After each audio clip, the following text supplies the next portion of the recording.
오늘 국회 국토교통위원회가 제주도를 상대로 국정감사를 진행했습니다. 앞서 기자 리포트에서도 보신 것처럼 여러 쟁점들이 거론됐는데요. 이 시간에는 오늘 국감에 나섰던 민주평화당 정동영 대표 모시고 이야기 나눠보겠습니다. 안녕하십니까? 네, 안녕하세요. 네, 반갑습니다. 저희 반갑습니다. 7시 오늘 제주와 함께해 주셔서 고맙습니다. 감사합니다. 네, 정 대표님 이번에는 이제 국정감사 차원에서 오셨지만 평소에 제주를 좀 자주 찾아오는 편이신가요? 올해는 4.3 때 왔었고 두 번째인데요. 쉬는 시간 있으면 제주, 마음은 제주에 있지요. 은퇴하면 여기 와서 살 생각입니다. 정말이신가요? 저희 생방을 통해서 공개적으로 말씀해 주시는 건가요? 예. 저희 친구들도 많이 와서 하니까. 네, 아마 많은 분들이 반가워하실 것 같습니다. 이렇게 제주를 많이 좋아한다 말씀하셨고 물론 관광이 아닌 업무차 오셨지만 제주에 오면서 올 때마다 많이 변하고 있다라는 걸 느끼셨을 텐데요. 제주의 변화상을 보면서 어떤 생각을 하셨을까요? 10년 전하고 지금하고는 또 엄청나게 변했잖아요. 예. 또 20년 전하고 비하면 뭐 상전벽해고요. 특히 관광객은 5년 전에 비해서 1,000만 명이 1,500만 명으로 되고 네. 또 제주 인구가 70만을 이제 육박하잖아요. 이제 엄청나게 이제 그 증가 속도도 빠르고 그런데 이제 제주는 지속 가능한 내일 생태 환경 이런 걸 걱정하는 단계가 된 것 같아요. 그렇군요. 이제 좀 국정감사에 대해서 이야기를 나눠보도록 하겠습니다. 오늘 많은 분들이 주목하고 있을 것 같습니다. 대표님께서도 국정감사를 준비하면서 제주의 여러 현안에 대해서 들여다보셨을 것 같아요. 예. 그중에서도 가장 주목했던 현안이 있다면 무엇일까요? 역시 이제 국정감사장에 오늘 도청 앞 광장과 거리에 네. 찬반이 아주 뜨겁게 부딪히는 속에서 우리 의원들이 들어가는 걸 또 막고 그러셨어요. 네네. 그만큼 이제 절박한 이제 메시지가 있는 거지요. 근데 역시 이 제2공항 문제는 지금 또 현재 공항이 포화 상태에 있으니까 뭔가 탈출구를 찾아야 되는데 그러나 일방적으로 일방 통행식으로 결정해서는 안 된다고 생각합니다. 국토부, 도청 물론 전문가 있죠. 그러나 결정권은 도민이 가져야 된다고 생각합니다. 결정권은 도민이 가져야 된다라고 말씀을 해주셨죠. 뭐 이제 그것뿐만 아니라 민주평화당에서도 지금 제2공항에 대해서는 반대의 목소리를 내고 있지 않습니까? 그런 문제뿐만 아니라 또 이 문제가 가지고 있는 핵심이 뭐라고 생각하시나요? 크게 보면 개발이냐 자연이냐, 이제 100년 대계가 관광 개발에 있는 거냐, 자연 그대로가 중요한 거냐라는 건데 예를 들어서 하와이를 비교해 보면 10년 전에 가나 지금 가나 큰 변화를 못 느껴요. 이미 물론 거긴 다 정돈이 됐으니까 그렇긴 하지만 근데 이렇게 급속한 개발의 부작용이 크다고 생각합니다.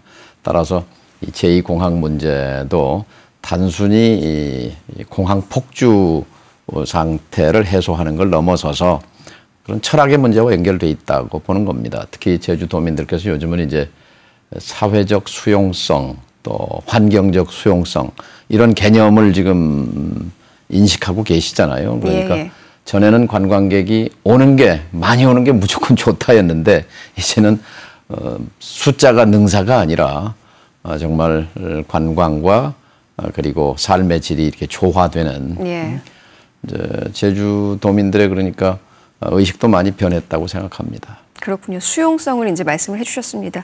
그럼에도 불구하고 이제 제2공항을 강행하겠다는 입장, 국토부와 제주도에서는 뜻을 굽히지 않고 있죠. 여기에 대해서는 어떻게 보시나요? 저는 이제 아까 도민이 결정해야 된다 이렇게 말씀했잖아요. 이 결정 과정에서 정부가 치명적인 실수를 저질렀습니다. 왜냐하면 2015년 4년 전에 용역 보고서를 1억 3천만 원이나 들여서 받았단 말이에요. 파리공항공단에 의뢰해서. 근데 그 보고서를 국회나 제주도민들에게 그동안 없다 또는 모른다 또는 폐기했다 이런 식으로 감추다가 지난 5월 달에야 4년 만에 공개를 했단 말이죠.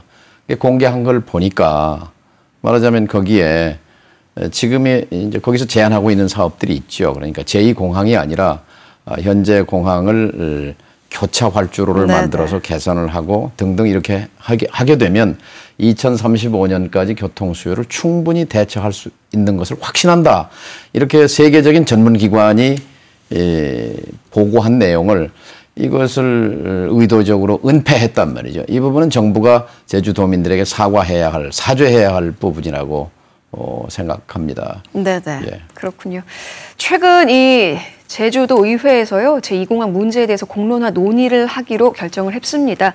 법적으로나 절차적으로나 강제성이 없는 이 지방의회 차원의 공론화, 과연 이게 제2공항 문제에 좀 갈등을 풀 수 있는 실마리가 될 수 있을까요? 저는 오늘 원희룡 지사에게 그렇게 말했습니다. 지사가 의지가 있으면 얼마든지 주민들에게, 제주도민들에게 이 자기 결정권을 돌려줄 수가 있다. 주민투표법에 보면은 지방자치단체가 결정한 사안 중에 주민 생활에 중대한 영향을 미치는 사안은 주민투표 붙일 수 있어요. 그런데 이제 국가사무일 경우에는 이제 제외돼 있죠. 근데 이건 국가사무예요. 국토교통부가 시행하는 사업이지요. 그런데 국가사무의 경우에는 그 해당 기관장, 국토부 장관이 이 제주도지사에게 요구하면 할 수 있어요. 그러면 이걸 기다릴 것이 아니라 제주도지사가, 원지사가 국토교통부 장관에게 먼저 주민투표를 요구해 달라라고 요구할 수 있는 거죠. 특별자치도의 도지사니까. 그래서 국토부가 그럼 거절할 이유가 없다고 생각합니다. 그런 식으로 해서 주민들에게 찬반을 물어서 제가 원지사에게 투표에 붙이면 부결될 것 같냐? 어떻게 생각하느냐 그랬더니 그거에 대해서는 답변을 유보했습니다만 도민들에게 달린 거니까요. 근데 또 중요한 건 뭐냐면 그 아주 강한 반대 목소리를 내는 그 반대 측에서도 이게 주민투표에서 만일 찬성이 높게 나오면 깨끗하게 승복하겠다. 이렇게 밝히고 계시거든요. 그렇다고 보면 수준 높은 제주도민들에게 충분히 제2공항이 필요한 이유를 도지사가 직접 나서서 설득하고 그리고 반대쪽의 목소리도 충분히 도민들께 전달해서 70만 도민들이 직접 투표해서 주민투표로 결정하면 그게 갈등 과정이 잘 정돈될 것이다 하는 게 제 생각이고 원지사가 기본적으로 동의하진 않았지만 그러나 검토하겠다는 의사를 밝히긴 했습니다. 비록 법적 효력은 없는 도의회 차원의 공론화 조사지만 혹시나 거기에서 반대 의견이 더 많이 나온다면 그것을 참고해 볼 만은 하다. 근데 공론화 조사는 이제 여론조사에 관한 것이고 주민투표는 직접 주민들이 여기에 대해서 결정권을 행사하는 거거든요. 주민투표가 훨씬 더 직접적이고 바람직한 방향이라고 생각합니다. 그렇군요. 오늘 이 국정감사 시작 전에 2공항 찬반 양측을 만난 걸로 알고 있습니다. 좀 어떤 의견들이 오갔나요? 이제 반대하시는 분들을 만나서 이제 무슨 목소리를 전달해 줄 것을 원합니까? 라는 질문을 했고 그분들의 얘기를 이제 요약해서 제가 국정감사에서 대신 대변을 해드린 거죠. 그리고 찬성 쪽 입장은? 찬성 쪽은 못 봤습니다. 못 보셨군요. 그러면 반대쪽 입장을 들어보셨군요.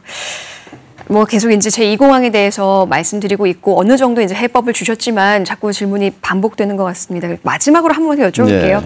정말 이 제2공항 갈등을 풀 그 핵심 실마리라고 해야 될까요? 실마리 뭐가 있을까요?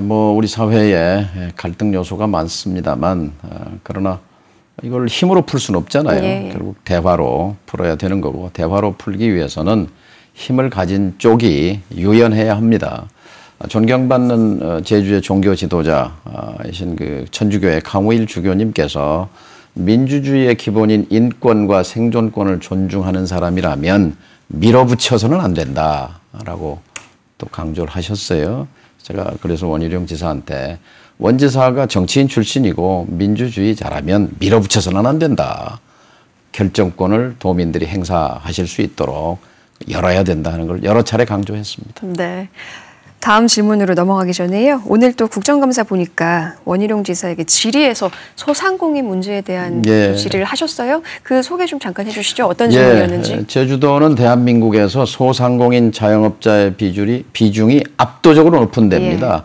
사업자 등록 11만 명 가운데 10만 명이 소상공인 자영업자예요. 그러니까 이분들이 잘 살면 제주가 잘 사는 거예요.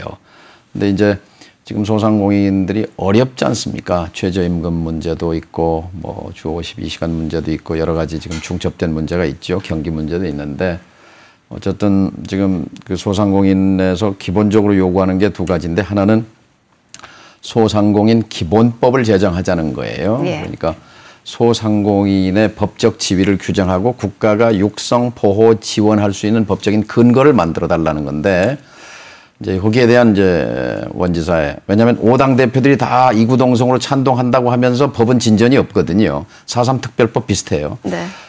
이제 원지사는 거기에 대해 적극적으로 찬성을 했고 오히려 늦었다라는 입장이었기 때문에 제가 그러면 원지사가 작년에 선거 때 약속했던 소상공인 회관 제주에 또 소상공인 단체 법정단체에 대한 지원 이거 왜 안 하고 있느냐 이렇게 좀 제가 추궁성 질문을 했더니 뭐 검토하겠다는 답변도 들었습니다. 네, 좀 기대해봐도 좋겠군요. 4.3 특별법 말씀도 하셨지만 이 개정안 이야기 나누겠습니다. 민주평화당에서 지난 4월에 당내에 4.3 특위를 가동하면서 이제 힘을 모으고 있습니다. 어떤 활동들을 좀 이어가고 계실까요? 네, 지난달에 저희 당을 대표해서 박주현 최고위원이 여기 와서 우리 도당위원장 양윤영 위원장과 같이 이 기자회견을 통해서 지금 이제 정치권이 잘 안 움직이잖아요. 그래서 여야 5당이 협의체를 만들어서 이 부분을 다루자 그런 제안도 했고요. 어쨌든 지금 핵심은 자유한국당을 움직이는 건데 이 자유한국당을 움직이려면 집권 여당인 더불어민주당이 조금 더 의지를 가지고 적극적으로 움직여야 할 것 같습니다. 그 의지 말고 또 다른 돌파구가 될 만한 게 없을까요? 조속한 통과를 위해서. 예, 이제 20대 국회가 뭐 이달 12월 말이면 이제 사실상 막을 내리기 때문에 11월 달에 법안 심사가 있습니다. 그래서 자유한국당을 더불어민주당에서도 역할을 해야 되겠고 제주도민들께서 역시 내년이 선거이기 때문에 정당이나 정치인들에게 가장 무서운 건 표입니다. 표. 만일 당신들이 움직이지 않으면 제주도에선 표 얻을 생각 말라 하는 게 제일 무서운 훅이라고 생각합니다. 네. 이 민주평화당에서도 좀 이 개정안 처리를 위해서 해법들을 많이 고민하고 있을 것 같습니다. 네, 저희는 이제 안타깝게 숫자가 작기 때문에 뭐 이 당 저 당에 대해서 계속 그 얘기하고 하는 건데 마침 여야 5당 대표들의 정치 협상 회의라는 게 만들어졌어요. 그래서 오는 11일에 이제 첫 번째 가동을 합니다만 거기서도 이 4.3 문제를 제가 제기할 생각입니다. 좀 빠른 통과를 기대해봐도 좋을까요? 네, 요청을 하겠습니다. 네, 고맙습니다. 마지막 질문 드릴게요. 제주가 가야 할 미래의 방향에 대해서 아까 뭐 소상공인 문제도 말씀을 해주셨지만 좀 총평을 해주신다면요? 그러니까 제주는 충분히 평화로워야 합니다. 또 제주는 충분히 행복해야 합니다. 그럴 권리가 있거든요. 제주가 행복해야 대한민국이 행복하다고 생각합니다.